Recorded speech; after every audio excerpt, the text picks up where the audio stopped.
Just yesterday, Donald Trump promised not only to protect the ethanol mandate, but to expand it, to have the federal government do even more picking winners and losers by mandating ethanol be a larger part of the marketplace. He was a Canadian citizen while he was a United States senator.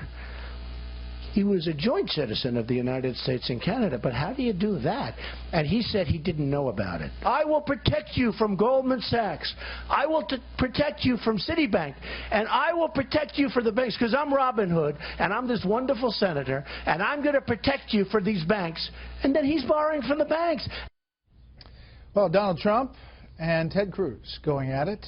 Some new polls out today. Nationally, Monmouth out with a new poll on the national front, and you can see Donald Trump with a big lead, 36% over Cruz at 17. Just released the CNN MUR poll in New Hampshire. Also, Donald Trump with a huge lead in New Hampshire over Cruz in second, which is new. Bush in double digits. Rubio, and there you see Kasich at 6%, which is dramatically different than the poll we saw yesterday. And in Iowa, just the Real Clear Politics average of all the recent polls. And there you see Trump and Cruz together at the top.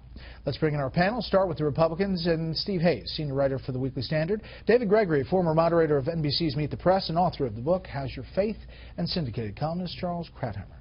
Okay, Steve. Well, we thought the race couldn't get any crazier, and the race is, in fact, getting crazier.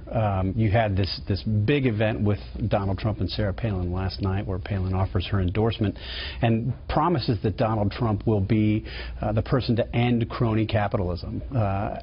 Within 24 hours of Donald Trump coming out in strong favor of ethanol, of the renewable fuel standards and ethanol subsidies, continued ethanol subsidies. That just, I think, typifies exactly what kind of a race we've had, and frankly, the confusion inside the Trump campaign.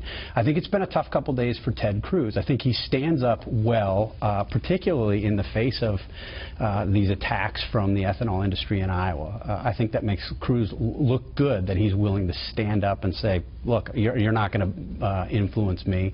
I believe what I believe. I'm going to make my argument. And I actually had two separate conversations with Iowa Republicans who said that those attacks from the ethanol industry, from the ethanol lobby on Cruz, in effect will help him in the long term more than they will hurt him. But still, I think the Trump attacks have had an effect on Cruz, and the fact that these guys are going at each other.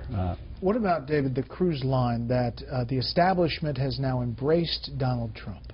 Well, there is we were talking about, there's so much more resignation among people who think, well, okay, maybe Donald Trump has toned it down a little bit, maybe it won't be so bad. I spoke to a Republican consultant who said he was talking to guys who ran companies in corporate America who maybe they wanted to mount some kind of opposition against Trump and Cruz, and they said, well, maybe not, maybe we won't do that, we'll pull back. There's also a bigger test, I think, out of Iowa, which is if you're Ted Cruz, certainly a populist, unconventional candidate, but he's running a very strong ideological campaign, really reaching the evangelicals, who are a disproportionate number of the vote there, 57% 4 years ago, and hitting Trump as not being a real conservative.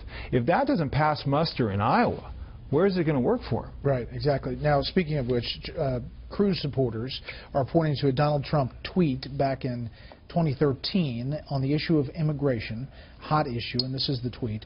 Congress must protect our borders first. Amnesty should be done only if the border is secure and illegal immigration has stopped. It's that word amnesty should be done, obviously, Charles, that these Cruz folks are pointing towards. I think the last 6 months have shown that nothing that Trump has ever said in the past, even in the present, can ever be used against him, because for some reason he is immune to the laws of contradiction. I mean, to take a trivial example, in the debate, the last debate, he said, I promise, Ted, he brought up, of course, the Canadian citizenship. He says, I'm protecting you against what the Democrats will do.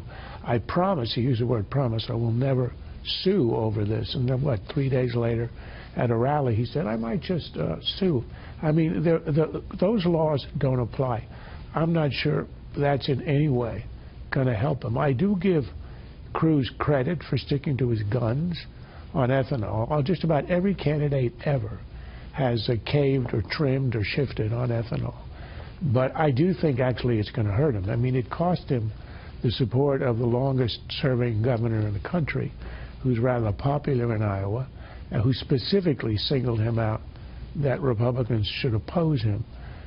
And I do think that this is where he's got to make his stand in Iowa, because if he doesn't win in Iowa, I think it'll be a damaging blow to him. By the way, he just took a shot at Governor Branstad at an event just now and saying, let me encourage other members of the establishment, keep supporting Donald Trump, because every time you do it, it's telling conservatives all over the country where you stand and who stands with you. You know, this is also about conservatism not being the same kind of litmus test that we've thought about in years past. Conservatism in this campaign is a feeling. It's a sense of what's going wrong in the country. It is not the stuff that you put in a direct mail and say, you see, you didn't toe the line here on this particular issue. And to Charles's point with Trump, he doesn't have a well-developed political ideology or even philosophy that has grown over the years. He's all over the place.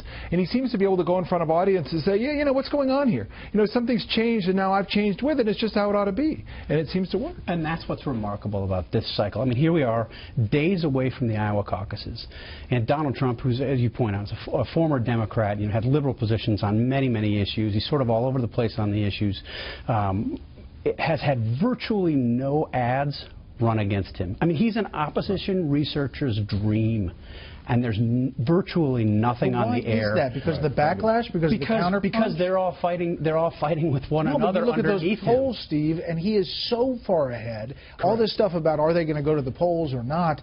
I mean, only some of them have to go, and he still wins. Right. Well, I think part of it is because you've got people like Bush and Rubio. The second part of my point is Marco Rubio, who just a couple of years ago was being described as the face of modern conservatism, the face of the future of the Republican Party, has had the overwhelming number of ads, negative ads, attacking him. And it's all because you've got these people with the money, the establishment types with the money, trying to climb above Rubio to become eligible to take on Trump or Cruz. But just the moment that we're in right now, where Donald Trump, who's hasn't been a Republican, certainly hasn't been a conservative, is getting no attacks, virtually no attacks, and Marco Rubio, a Tea Party candidate who was the future of conservatism, is being hit with the overwhelming number of negative attacks, tells you just how screwed up this cycle is. Or interesting, one of the two.